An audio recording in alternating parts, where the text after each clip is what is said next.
So hello and welcome my dear students and parents. आज की इस क्लास में हम लोग क्लास 5 का एनएसओ का पेपर सॉल्व करने वाले हैं। सैंपल पेपर जो कि लेटेस्ट वेबसाइट पे गिवन है 2024-25 का हम लोग पेपर सॉल्व करने वाले हैं।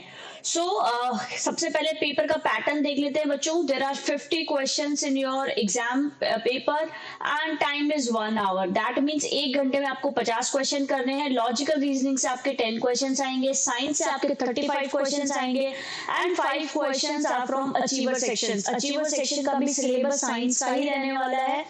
थोड़ा सा डिफरेंस है आपके क्लास 4 के कंपैरेटिवली, क्योंकि क्लास 4 में आपके 35 क्वेश्चंस ही आते थे और टाइम 1 आवर होता था, बट यहाँ पे नंबर ऑफ क्वेश्चंस बढ़ गए क्योंकि अब आपका लेवल थोड़ा सा प्लस हो गया है।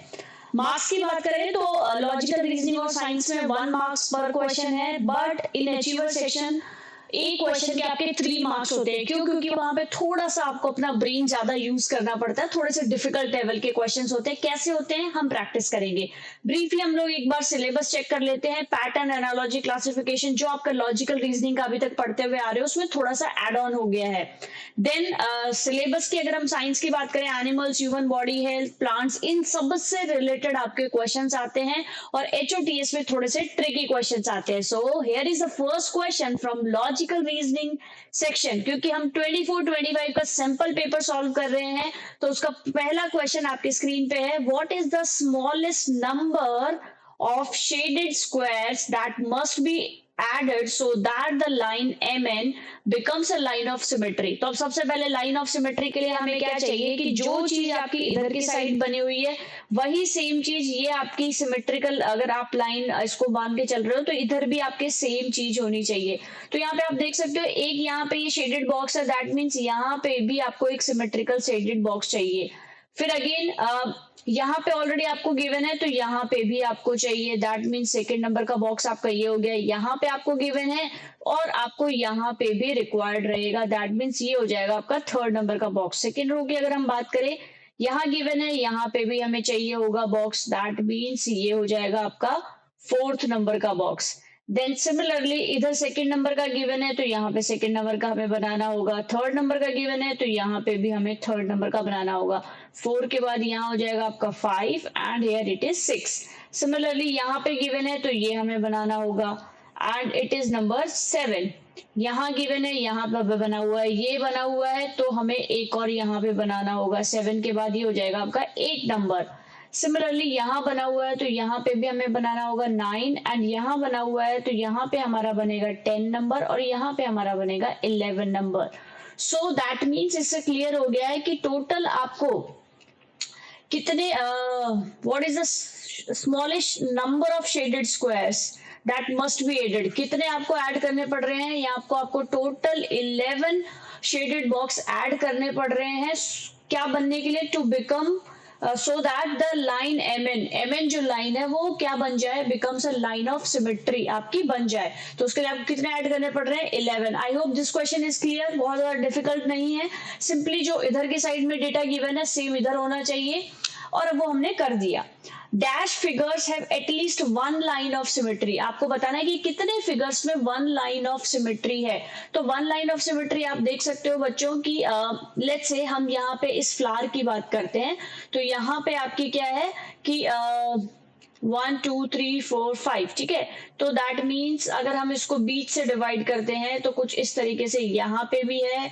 देन उसके बाद में अगर हम इसको फिर से डिवाइड करते हैं तो 1 लाइन ऑफ सिमेट्री आपकी यहाँ से भी है। दैट मीन्स यहाँ तो मोर देन 1 है और आपसे 1 लाइन ऑफ सिमेट्री पूछा है। सिमिलरली इसको भी आप देखेंगे तो देखो ये सेम इक्वली, जैसे आप बीच में से लाइन ड्रॉ करके देखोगे जैसे हमने MN लास्ट क्वेश्चन में करी थी, तो सेम जो इधर गिवन है डेटा वही सेम डेटा इधर भी गिवन है। तो दैट मीन्स ये भी है, ये भी है, बट यहाँ है क्या? देखो यहाँ पे हम ड्रॉ करके देखते हैं, नहीं है क्योंकि शेडेड पार्ट यहाँ पे है, इधर आपका इधर गिवन है। सिमिलरली इसको देखते हैं कि यहाँ पे गिवन है क्या? इधर भी नहीं है सेम और इधर भी नहीं है same. So that means we have 2 figures.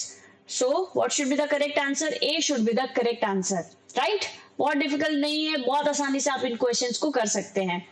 If book means watch, watch means bag, bag means pen, pen means pencil, then which is use to read time.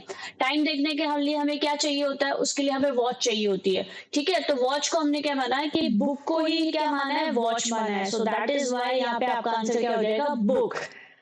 अब हम बात करते हैं साइंस के क्वेश्चंस की। Okay, so here is the first question, if your diet is deficient in citrus fruits then you are supposed to suffer from what. अगर आपकी diet में सिट्रस फ्रूट्स की कमी है, एंड सिट्रस फ्रूट्स मतलब कि विटामिन सी, खट्टे fruits, ठीक है, तो आपकी बॉडी में कौन सी डेफिशिएंसी डिजीज हो सकती है, रिकेट्स हो सकती है, बेरी हो सकती है, स्करी हो सकती है, नाइट ब्लाइंडनेस हो सकती है। मे भी कुछ बच्चों को क्वेश्चंस आते होंगे, लेकिन फिर भी हम एक बार एक्सप्लेनेशन पार्ट के लिए बता देते हैं। बच्चों, इस तरीके से आपकी बोन स्टेडी हो जाती है, कई बार आपने देखा होगा कई लोगों में, तो ये किसकी वजह से होता है, ये विटामिन डी की डेफिशिएंसी की वजह से होता है। ठीक है, मेजरली हम यहाँ पे बात करें, और भी बहुत सारी चीजें रिस्पॉन्सिबल होती है। देन उसके बाद में सेकंड हमने पढ़ा था बेरी, दैट मीन्स ये होता है आपका विटामिन बी की डेफिशिएंसी, आपके जो हाथ पैर होते हैं वो नम पड़ जाते हैं। देन उसके बाद में हमने पढ़ा था विटामिन सी, स्करी, ठीक है, तो विटामिन सी की वजह से आपके ब्लीडिंग गम्स भी हो सकते हैं। एंड देन लास्ट में हमारा था नाइट ब्लाइंडनेस। ठीक है, नाइट ब्लाइंडनेस आपकी हो जाता है बच्चों विटामिन ए की डेफिशिएंसी की वजह से, तभी तो आपको बोला जाता है कि आपको कैरेट्स खाने चाहिए। कुछ इस तरीके से ये डेफिशिएंसीज आपकी, आपने कई लोगों के आईज में देखी होंगी। तो दैट मीन्स पहली बात तो ये है बच्चों, सारे टाइप के फ्रूट्स वेजिटेबल्स आपको सब खाने चाहिए, क्योंकि यहाँ पे आप देख सकते हो किसी एक की भी डेफिशिएंसी, अगर आप बोल रहे हो मुझे टेस्ट अच्छा नहीं लग रहा, तो आप सोचो कितनी बड़ी प्रॉब्लम में आप फंस सकते हो। ठीक है, so let's come to the question. Citrus fruit that means vitamin C that means scurvy, ठीक है, जिसमें आपके ब्लीडिंग गम्स वाला एग्जाम्पल था। देन नेक्स्ट क्वेश्चन की हम बात करते हैं बच्चों, यहाँ पे dash is a good conductor of electricity. कौन सा आपका गुड कंडक्टर ऑफ इलेक्ट्रिसिटी है, तो चलो समझ लेते हैं। Metal, rubber, plastic, all of these. तो समझो, रबर हो नहीं सकता है because it is an insulator, plastic भी, ये दोनों आपके क्या है, ये आपके इंसुलेटर्स होते हैं। इंसुलेटर्स का मतलब होता है बच्चों जो कि लाइट को कंडक्ट नहीं होने देते, लाइट को फ्लो नहीं होने देते, उसके फ्लो को रोक देते हैं। तभी तो आपसे बोला जाता है ना कि जब भी आपको लाइट की चीज को कुछ देखना है तो रबर ग्लव्स पहन के आपको यूज करना है। कुछ जब आप स्विच ऑन करते हैं तो मम्मा बोलती है हमेशा स्लीपर, प्लास्टिक की स्लीपर पहन के आपको स्विच ऑन करना है। सो ये सब तो क्या है, इंसुलेटर्स है। Metal is the correct answer, क्योंकि आपने देखा होगा कई बार हम लोग सर्किट भी बनाते हैं ना, तो उस सर्किट बनाने में आपने देखा होगा कि इस तरीके से जब हम सर्किट बनाते हैं तो यहाँ पे लेट्स से आपने क्लास में कई बार ये एक्सपेरिमेंट परफॉर्म भी किया होगा कि आपको यहाँ पे ऐड करना है, तो यहाँ पे आप क्या ऐड करते हो, एक कोई मेटेलिक वायर यूज करते हो। ठीक है, तो वायर जो होता है वो किसका बना होता है, वो हमेशा मेटल का बना होता है। कॉपर वायर जनरली हम यूज करते हैं। तो दैट मीन्स यहाँ पे क्या है, गुड कंडक्टर ऑफ इलेक्ट्रिसिटी क्या है, मेटल है। The gateway of India is located in India. अब आपके लिए इसको पता होना चाहिए, गेटवे ऑफ इंडिया कहाँ पे है, it is in Mumbai. New Delhi में क्या है, फटाफट से कमेंट बॉक्स में बताना है आपको। जयपुर में क्या है, हवा महल। पटना में क्या है, बहुत सारी चीजें हैं, बुद्धा का स्थान है। एंड न्यू दिल्ली में क्या है, फटाफट से बता देना है चैट बॉक्स में। ओके, नेक्स्ट क्वेश्चन, ये आपका गेटवे ऑफ मुंबई का दिखाया हुआ है। ठीक है, अगर किसी बच्चे ने नहीं देखा है तो यहाँ पे देख सकता है। Next question, Which of the following are included in first class liver? तो सबसे पहले तो हम ये समझते हैं बच्चों कि ये लिवर्स होते क्या है। ठीक है, तो यहाँ पे एक्सप्लेनेशन पार्ट है। लिवर क्या, एक सॉलिड बार होती है जिसको कि आप रोटेट कर सकते हो किसी फिक्स पॉइंट के अराउंड। ठीक है, फिक्स पॉइंट के अराउंड आप उसको रोटेट कर सकते हो। And it is use to change the direction of force, force के डायरेक्शन को चेंज करने के लिए भी हम यूज करते हैं। चलो एक बार समझते हैं, सिंपल 3 वर्ड्स को याद रखना है लिवर की जब भी बात होती है, फल्क्रम, लोड, एफर्ट, ठीक है। क्लास 1 लिवर्स क्या होते हैं, क्योंकि क्वेश्चन में आपसे पूछा है which of the following are included in first class levers, ठीक है। तो there are 3 types of levers, first class, second class, third class levers.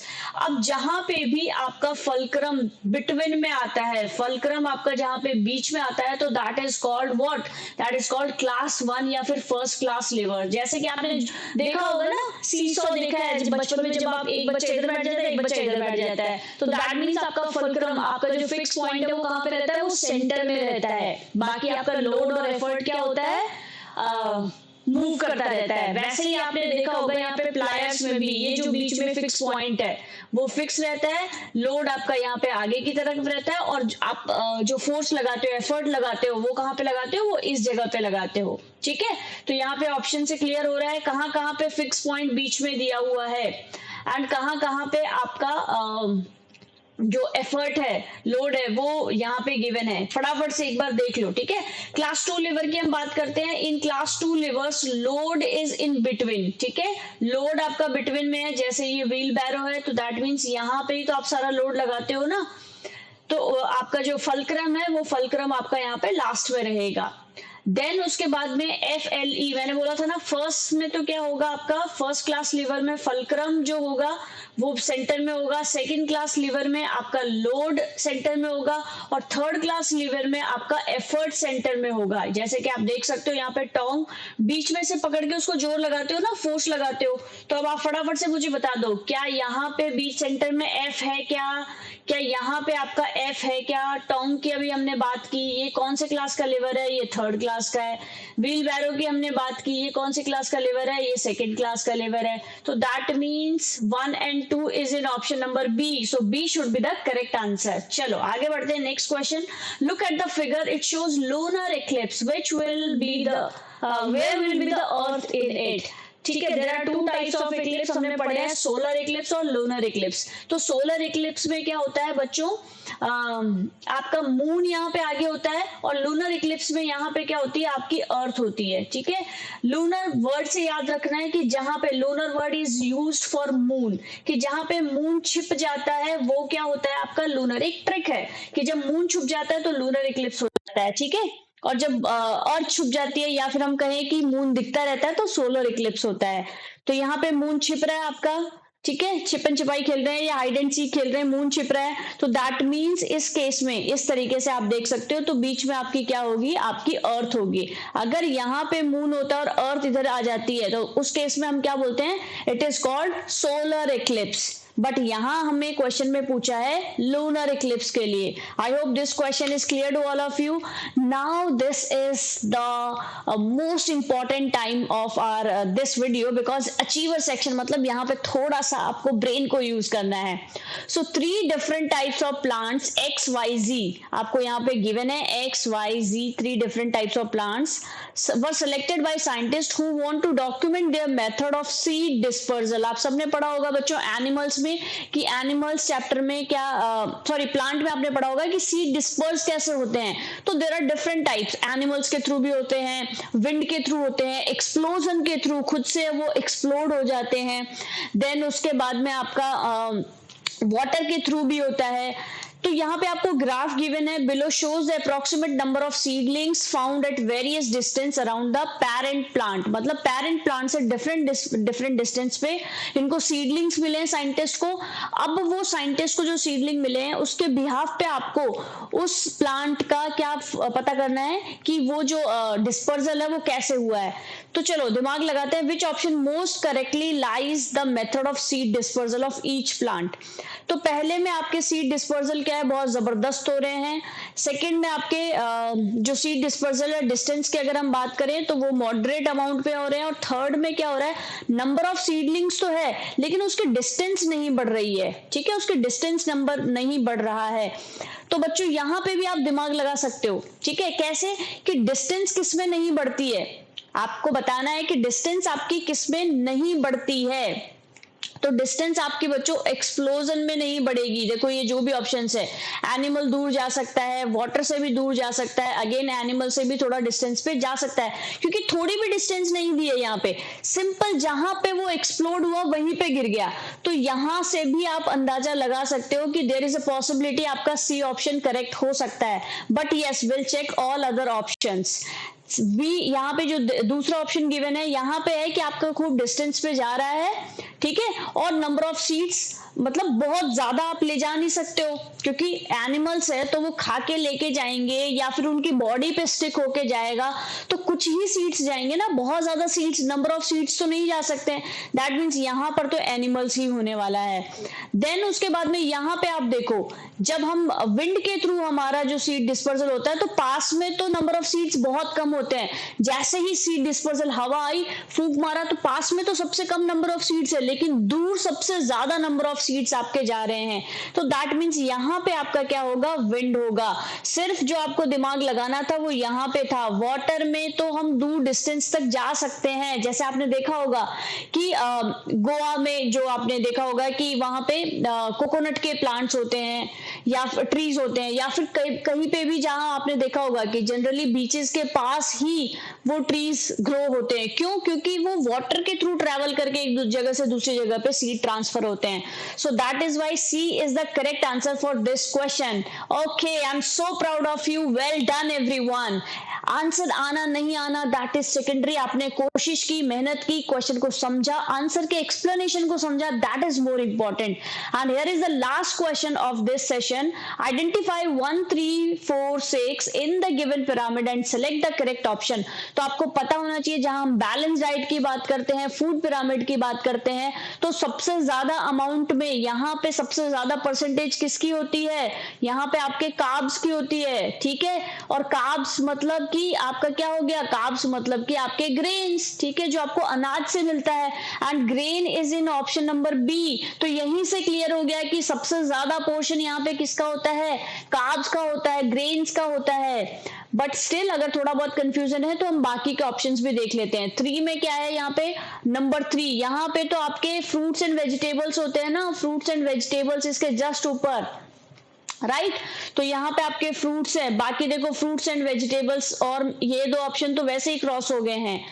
यहाँ पे फ्रूट्स है। चलो आगे बढ़ते हैं। नंबर 4 में आपके क्या दिया हुआ है बच्चों, कि नंबर 4 में आपके ग्रेन्स के, नंबर 4 में आपके ग्रेन्स हो सकते हैं क्या? बिल्कुल भी नहीं। ग्रेन्स तो आप सबसे ज्यादा खाते हो ना डेली डाइट में। सो मतलब एनी हाउ मुझे तो नहीं लग रहा है कि यहाँ पे पहले ही ऑप्शन में क्लियर हो जाना चाहिए। वैसे तो HOTS लेवल में बहुत इजी क्वेश्चन पूछा है बच्चों, अदरवाइज थोड़ा सा ट्रिकी होता है HOTS लेवल। ये आप देख सकते हो, जैसे हमारा जो फूड पिरामिड गिवन है, सबसे ज्यादा आपके ग्रेन्स होते हैं, 30% हम जो बोलते हैं। देन उसके बाद में आपके फ्रूट्स एंड वेजिटेबल्स, जिससे आपको क्या मिलता है, वाइटामिन मिलता है। यहाँ पे ग्रेन से आपको कार्ब्स मिलते हैं, ठीक है, जो कि एनर्जी चाहिए होती है बॉडी में दिन भर जो भी आप काम कर रहे हो। यहाँ से आपको बच्चों मिलता है डेयरी प्रोडक्ट्स वगैरह से प्रोटीन मिलता है, ठीक है। देन उसके बाद में आपके जो भी नॉन वेजिटेरियन लोग होते हैं वहां उनसे मीट एग वगैरह से भी उनको प्रोटीन मिलता है। एंड लेस अमाउंट में हमें क्या खाना चाहिए, लेस अमाउंट में हमें फैट लेना चाहिए अपनी डेली डाइट में, जो कि आपको चॉकलेट या फिर आपके जो ऑयल वगैरह सबसे मिलेगा वो आपको लेस अमाउंट में लेना चाहिए, ठीक है। वो मैक्सिमम आपको 10% लेना चाहिए। So that's it for today, let's meet in the next video. अब आपको ये वीडियो कैसा लगा है मुझे कमेंट सेक्शन में जरूर बताएं। इस वीडियो में नहीं बता सकते, जिस भी वीडियो में आप कमेंट कर सकते हैं वहां जाकर के मुझे एक्सप्लेन करें। नेक्स्ट वीडियो आप किस टॉपिक पे देखना चाहते हैं, कौन सा ऐसा टॉपिक है जो आपको डिफिकल्ट लगता है, क्योंकि उसको हम इस तरीके से बहुत इजीली समझ सकते हैं। अगर वीडियो अच्छा लगा तो please do like, share and subscribe this channel, because ये आपके लिए फ्री है, बट इससे मुझे बहुत वैल्यू मिलने वाली है एंड इससे मुझे मोटिवेशन भी मिलता है। So thank you everyone, bye bye, take care and I wish you all the very best for your future, bright future. Bye bye.